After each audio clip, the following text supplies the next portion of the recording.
Hello, friends. Chip Lutz here with the Association for Applied and Therapeutic Humor, broadcasting to you live from balmy Wisconsin. And with me today is Ann Zuccardy. And so balmy and warm this time of year. I often think, why do I live in Wisconsin? I think I must be doing penance for living a sinful life. I don't know.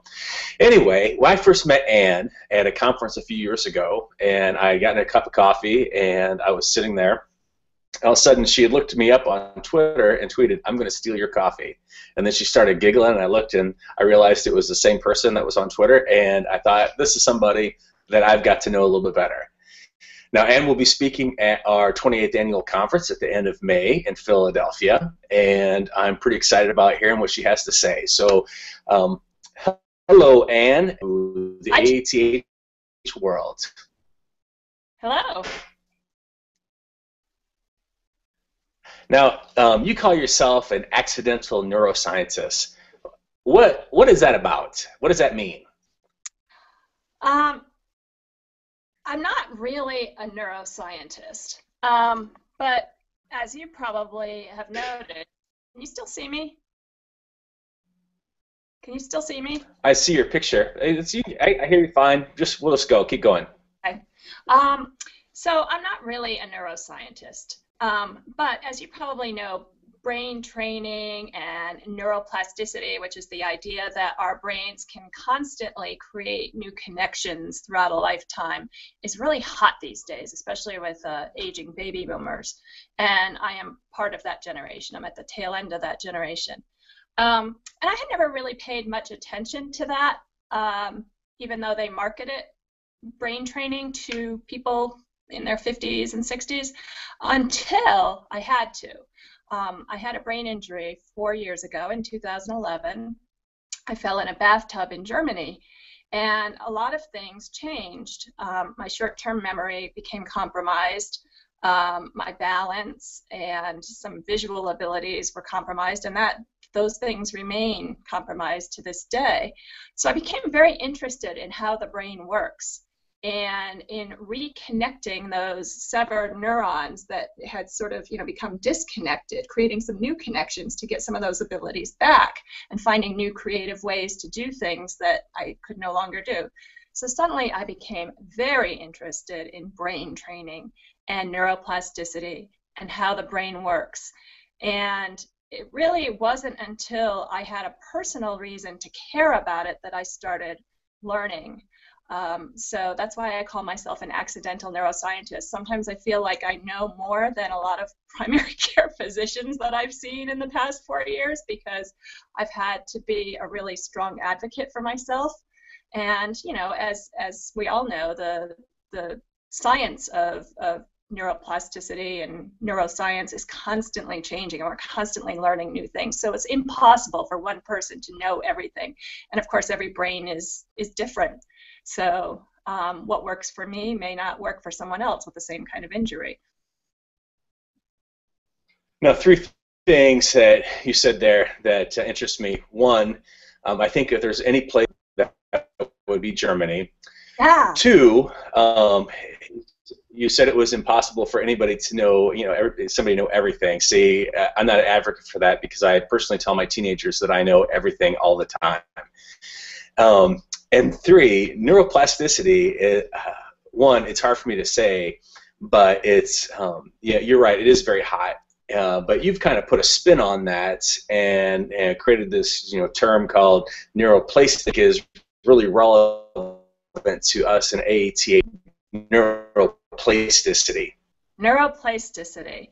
So after my brain injury, I became very much like a child learning to do things for the first time. Like crossing a street was really difficult for me because of the visual problems that I had. Looking both ways really quickly was very difficult for me. So I had to figure out a new way how to do that. And I started thinking about how children learn how to do things. Like think about a toddler learning how to walk. They don't read a book.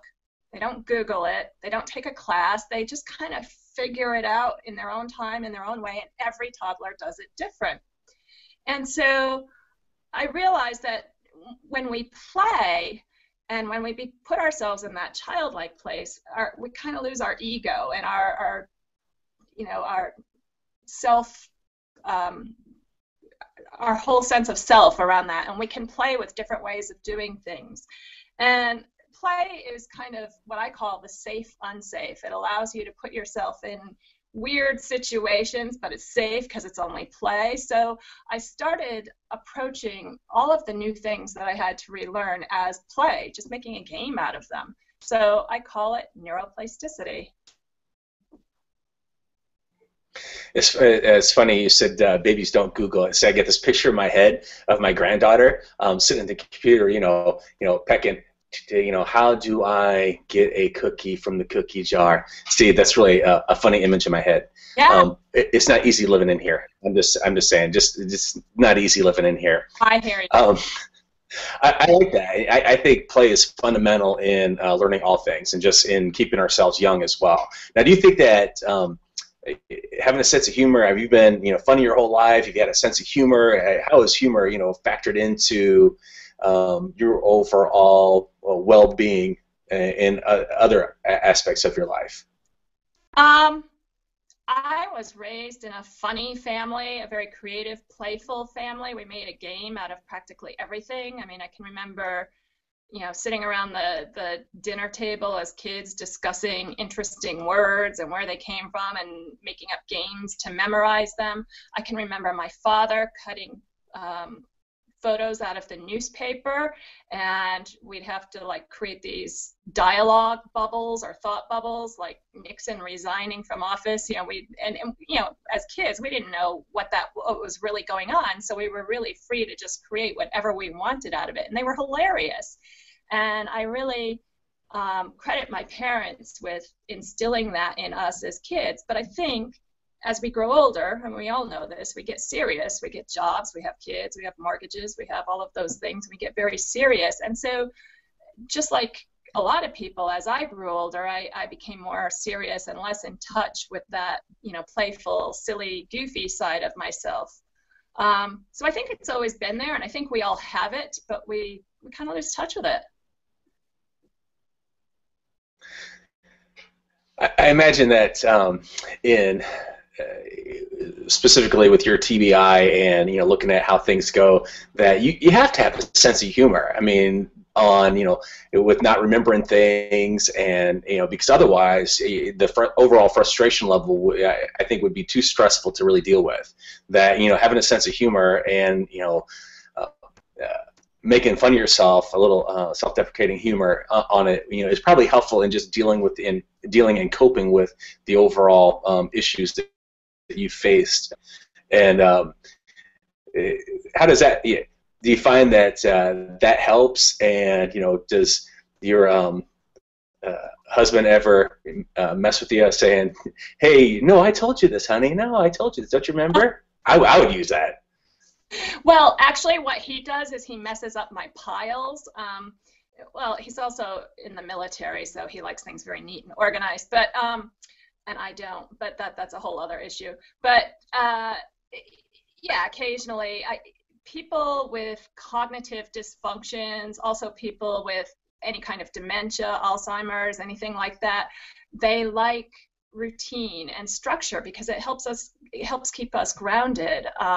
So creating some structure and routine. And so if somebody messes with that structure, the first place I go to if someone messes with that structure is, oh my gosh, it must be my fault. I'm so stupid. I can't believe I just did that. And I'll immediately blame it on myself. And so I've had to learn to laugh at that a little bit, and it's not always my fault. I've had to learn to be a little bit more flexible. So I think doing improv, I think a lot of the stuff that that is going to be offered at the conference will be very helpful for me in that respect, not to take it all so seriously and to be a little bit more flexible and going with the flow. Because I know if it were me, I would, if it were my wife, just because I've got a really warped sense of humor, I'd constantly be messing with her piles if that was her thing, or moving things around in the house. That's just me. Just like with I told him early on, with his diabetes, I said, you know, here's what's going to happen. I mean, if you don't take care of yourself and you go blind, I'm gonna come to your house and stuff around just so you're, and I'm gonna dress you funny. I'm put you in plaids with polka dot socks, and I grew up in the same kind of household. We just, my dad was really funny and he appreciated the humor, but it was also one of those things that, helped us, cope with, what he was going through and find a little humor in the situation. Yeah. So, well, friends, learning a little bit about Anne.